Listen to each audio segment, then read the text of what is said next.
अगर सही वक्त ते तू पंहिंजी क़िस्मत न चमकाई त इहा ज़िंदगी तुंहिंजा वार चमकाए छॾींदी। पोइ वारनि जी सफ़ेदी खणी कुझु न करे सघंदे, पोइ कुराड़प जे आलम में सिर्फ़ वेही पाण खे मयारू ॾींदे त काश मां कुझु कयां हा, काश मांखे उन वक़्तु इहे ॻाल्हियूं सम्झ में अचनि हा। मगर पोइ वक़्तु गुज़री चुको हूंदो, पोइ बहारियूं मोटी चुकियूं हूंदियूं, पोइ सिर्फ़ कुराड़प खे वेठो बर्दाश्त कजाए, पोइ सिर्फ़ मौत जो इंतज़ार करण खां सिवा कुझु बि न बचंदो। इन करे इहो बहितर आहे त हाणे शुरू कर। तजुर्बो मिलंदो वेंदो, एक्सपर्ट थींदो वेंदे, ऐं इहा एक्सपर्टीज़ हिकिड़े ॾींहुं तोखे कामयाब इंसान बणाईंदियूं। तूं हिकु वॾी ग़लतफ़हमी में रहियल आहीं। अगर इहो वक़्तु गुज़री वियो त पोइ कुझु बि न बचंदो। मुंहिंजे ख़्याल में हीअ वीडियो 16 खां 30 सालनि जी उमिरि जे दरमियान वारा माण्हू ॾिसी रहिया हूंदा त इहो ई सही टाइम आहे जंहिं उमिरि में कुझु करे ॾेखारिबो आहे, जंहिं उमिरि में कुझु हासिल कबो आहे। छो जो ॿार बि इहा ख़्वाहिश रखंदो आहे त मां वॾो थियां, कुझु करे ॾेखारियां, ऐं 40 सालनि जो कुराड़ो बि इन उमिरि जो अरमान कंदो रहंदो आहे त काश मूंखे हिकु दफ़ो ॿीहर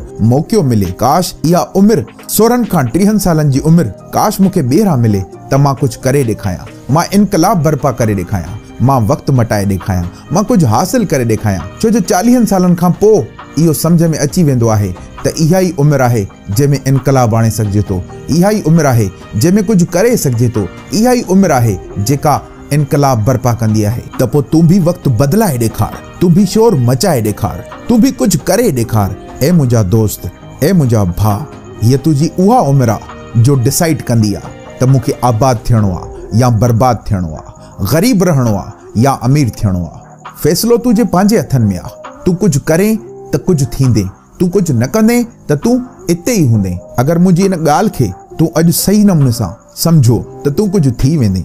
अगर तो न सम्झो त 10 सालनि खां पोइ वक़्तु तोखे पाण सम्झाईंदो। पोइ वेठो चवंदे त काश मां पंहिंजी स्ट्रेंथ खे इम्प्रूव कयां हा, काश मां कुझु कयां हा, काश उहो ई मुंहिंजो वक़्तु हुयो जो मां कुझु करे ॾेखारियां। इहो ई सही टाइम आहे, कुझु करे ॾेखार। दोस्तो, मां आहियां सैयद अली वकार ऐं तव्हां ॾिसी रहिया आहियो सैयद अली वकार ऑफिशियल यूट्यूब चैनल। दोस्तो, अहिड़ियूं वीडियोज़ ॾिसण जे लाइ असांजे हिन चैनल खे सब्सक्राइब कयो। इंशाअल्लाह हीउ चैनल तव्हांजे लाइ ॾींहं राति पंहिंजूं महिनतूं जारी सारी रखे थो त तव्हांखे कहिड़े तरीक़े सां मोटिवेट कजे, तव्हांखे कहिड़े नमूने सां उन मंज़िल जे तरफ़ गामज़न कजे जेका तव्हांजी कामयाबी जी मंज़िल आहे। मुंहिंजूं तमामु नेक तमन्नाऊं ऐं दुआऊं तव्हां सां गॾु आहिनि।